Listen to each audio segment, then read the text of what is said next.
Hey, how's everybody doing?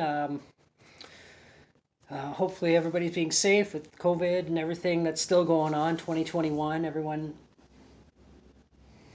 I have a visitor. Anyway, with everything going on, don't make a mess. Thank you. With everything going on and all the craziness, everyone thought, oh, 2020 is bad. 2021, oh, we'll be okay. This is no 2021 is going to be the same crap we've been experiencing, maybe more. Who knows? Anyway, this video is not about that. This video is about something a little bit more fun, I guess. I'm just gonna talk about the King Kong films, the three actual King Kong films, the original 1933 version and the 1976 remake, and then the Peter Jackson remake, which was I think 2006. I had it in my memory and now I forgot, but I think it was 2006. And I could look at the box, but I don't have my glasses on, so it's gonna look like 2000 and blurry. But anyway, I'm just gonna talk about them. A quick little video of my least favorite to my favorite, and yeah, that's pretty much what I'm going to talk about right now. So, least favorite of the three remakes is the De Laurentiis version, and but I do actually really like this movie. It's great with Rick Baker's effects and costume work and the masks, and it was actually him and kind of going the Godzilla way with wearing a suit and with miniatures and just walking around and doing King Kong shit. Um, it's a little bit different than the original story. Of course, the original story was Carl Denham going to an island, knowing Kong was there, and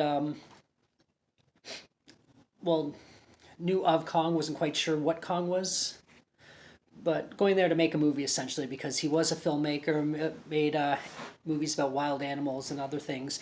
This one here is a little bit more updated for the time in the 70s. It they're going there looking for oil essentially, and then this is what they found. Jessica Lange is a great Kong girl. She's really pretty. She's really good in the movie. She's strong. She's not cowardly and afraid. Like she is afraid, but she's not right screaming and screaming constantly like Fay Wray in the original. But she actually punches Kong in the face at one point, which is kind of interesting. Called him I think, did she call him a chauvinist ape, or was that something I read somewhere? I'm not sure, but it is good. The natives in this movie are a little bit similar than to the original ones. A little bit stereotypical, but not boring, and still really good. Jeff Bridges is awesome in this movie. He's kind of like a hippie environmentalist. He kind of knew about Kong already, or I think he kind of had an idea of something was there. And the climax in the movie, where obviously they're going with the times. In the original, Kong climbed the Empire State Building, which is a new building at the time, and I think it was the biggest in the world.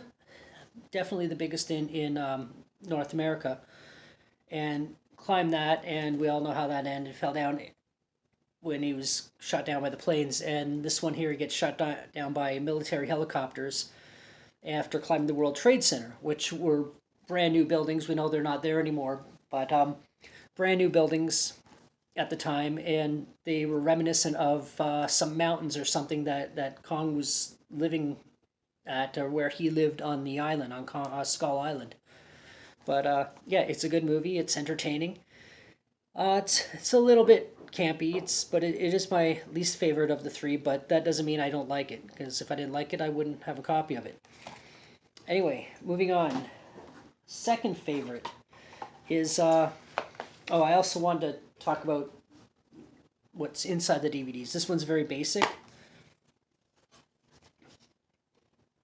Or sorry, inside the case. But I do like the artwork, or the pictures on the inside of that are actually on the DVD. The cover art is pretty good. That's kind of newer art after 9/11, because the original one actually it's a classic picture of Kong. I might have a picture of it here. Give me a second.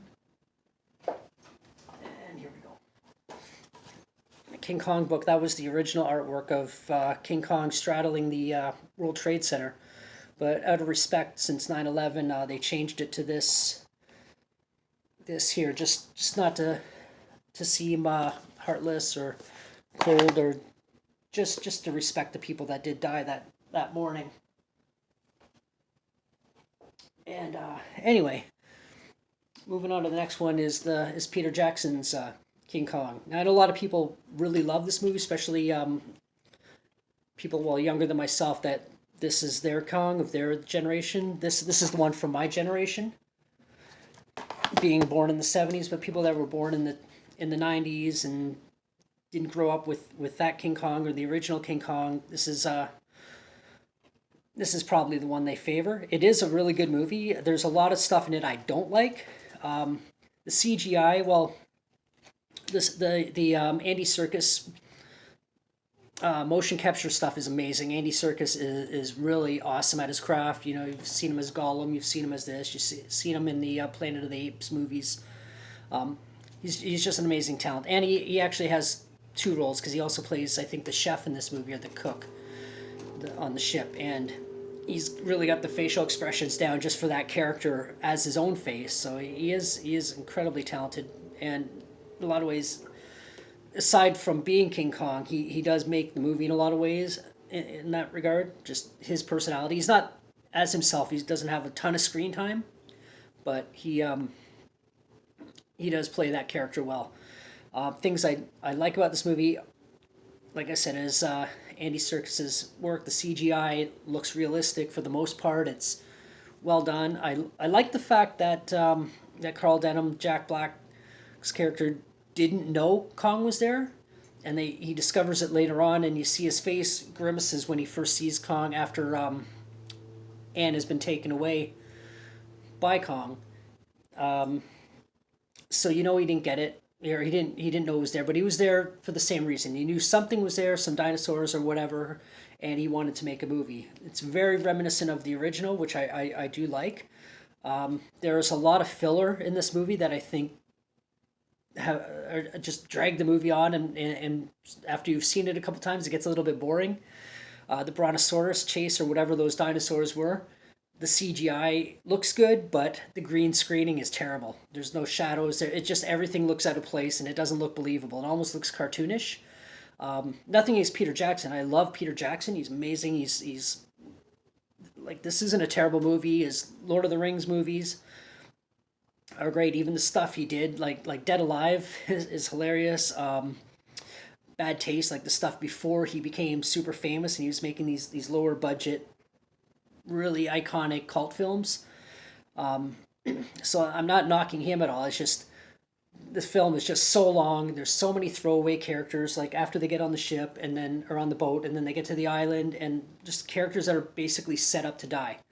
But aside from that, the Empire State Building scene at the end, sorry, my mouth is getting a little dry, is really well done. Just the way he's fighting the planes is just spectacular. It's definitely not a boring movie when the scenes are good, but it does lag when the scenes are a little bit slow and there's all the filler material that you're just kind of like, when you see it the first time, it's cool. When you watch it the second time, it's okay. When you watch it the third time and you're a Kong fan, you're just kind of like, okay, I'm going to go pee, or I'm going to look at my phone now, but that's just my opinion. The DVD is pretty cool, like the case, the cover art's good. It looks really well. It's got the way it looks on the inside. I do like that. And it's just, the arrangement is really good, and it's got the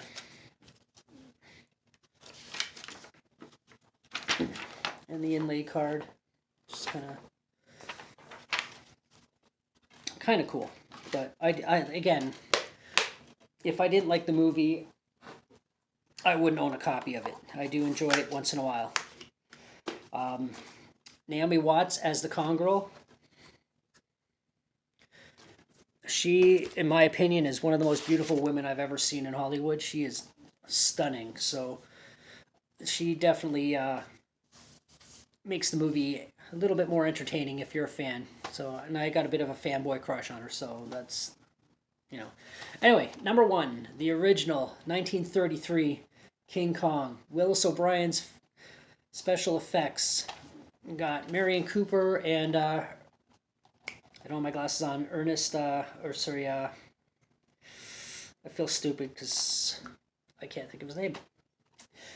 Anyway, hopefully I'll remember it before the video's over. But I love this movie. The special effects are just incredible. The matte paintings, just all the work is this is probably one of the most ambitious films ever made of all time. Just the way it's put together. It's just incredible. I mean, it's definitely dated, but if you love stop motion animation and claymation, this is the movie that it just owns all of it. You know, if it wasn't for Willis O'Brien, there'd be no Harryhausen. There'd be so many people, so many movies that probably wouldn't exist, or at least not be as good as they are. But this movie is just, there's nothing, not a lot of bad things I can say about this movie. One thing that does get a little bit old, and it's probably because of the year the movie was made, 1933, you have the damsel in distress, so it's a lot, almost, it's about an hour and a half of Fay Wray screaming like nonstop.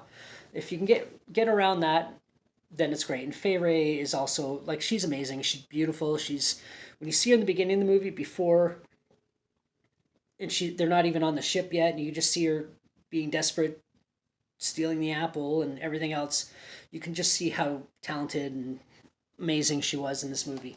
And in general, she was a great actor in her time, so I'm not disrespecting anything else she's ever done, for sure, or avoiding it, ignoring it. But this is a great movie. I can watch this movie over and over again. There are some things like the native scene is a little bit, by today's standards, stereotypical. They're on an island, so of course they have to be African-looking natives, like tribal. Whereas what I will say in Peter Jackson's version, the natives are terrifying. They're sort of his own creation, and just I can't even think of a race that they would emulate, that they would sort of look like. But they are frightening. They are horrifyingly terrifying, like scary. Not they don't look ugly. I don't mean like that, but just their personalities and just the way they are, and their anger, and it's just. I will give Peter Jackson that, out of all the three movies, that would be the best native scene in all of it. But the stop motion in this, the matte paintings, the way he had to film Fay Wray or the real life actors doing their scenes, and then have a special spot on the scenery where he project that movie while he's doing the stop motion animation and move Kong or whatever just one frame at a time, or one thing at a time, and then have the little image in the corner of the real actors, and click that one frame at a time and take a picture, and then do it again. So every time he did a movement on the puppet, he also had to do a movement on the one frame at a time of the film he actually pre-recorded. Or the other way around, he'd film Kong in the background and have them in the foreground, kind of like the T-Rex fight scene. And have Fay Wray in the foreground filming her doing her thing while they have rear screen projection. They wouldn't have been shooting it one frame at a time, but he had to time it perfectly, that her scene sorry, my throat's dry. What she's doing in the foreground and everything else is timed perfectly with what's going on in the background, with the hours and weeks of stop motion animation that Willis O'Brien had done in the background. So it is just a really well done film for its day. Yes, it's dated and young people would probably not be as interested in it, but me being a stop motion fan, I could watch that movie umpteen times. I actually got to see it as a child in the theater. They are having something at the Royal Ontario Museum about dinosaurs, and they happened to be showing King Kong, so I was taken there by my grandfather, and he took me to see that. I was, King Kong, can we go see it? And I think he might have been a little hesitant. I know this movie, I don't know how much interest he had in it, but he actually took me and let me go and watch it, so it was pretty cool. I was really happy about that. Anyway, I don't really have a lot more to say about this, I guess. It was just something that popped into my head that I can do for fun because I've got really nothing else to do today. And this here I also got is the dossier companion of the production diaries of Peter Jackson's King Kong. It's got a lot of stuff in here. It's set up to look like a briefcase. And it's just, well, that used to be on the outside when you bought it. What else is in here? I haven't looked in this in a long time, so. But it comes in a box, and you got. I know there's like pictures, and in here there's some what do you call it? Big postcard pictures. I can go through them. Already gone this far, so I might as well go the distance. But it's not pretty cool.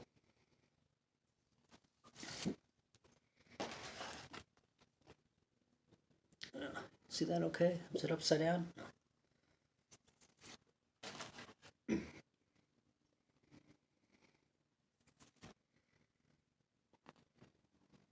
It's Kong in there in the city. You can see him up in the corner there. Actually, really nice artwork. I don't know what I could do with them. I'm not one of those guys that are going to frame it and put it on my wall. And it's got a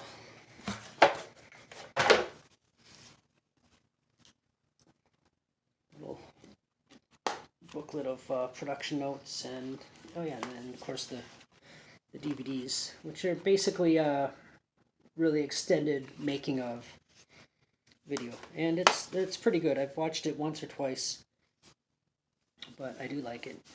It's got the production photos and things. But if you're a Kong fan, especially you like the Peter Jackson version, and you see this, yeah, pick it up. It's worth it, even if just to have it in your collection. Anyway, the video ran a little bit longer than I anticipated, but whatever. Like I said, I got nothing to do, and if you're watching this, you probably have nothing to do. Anyway, if you're interested in more of my stuff, just go on my page, Jack Ackman, and check me out, subscribe, like, do whatever you want. And continue to be safe, and let's see what happens in the future with all this COVID BS. And yeah, let's just hope it ends sometime within the next century. Anyway, everybody be safe, and until the next one, take care.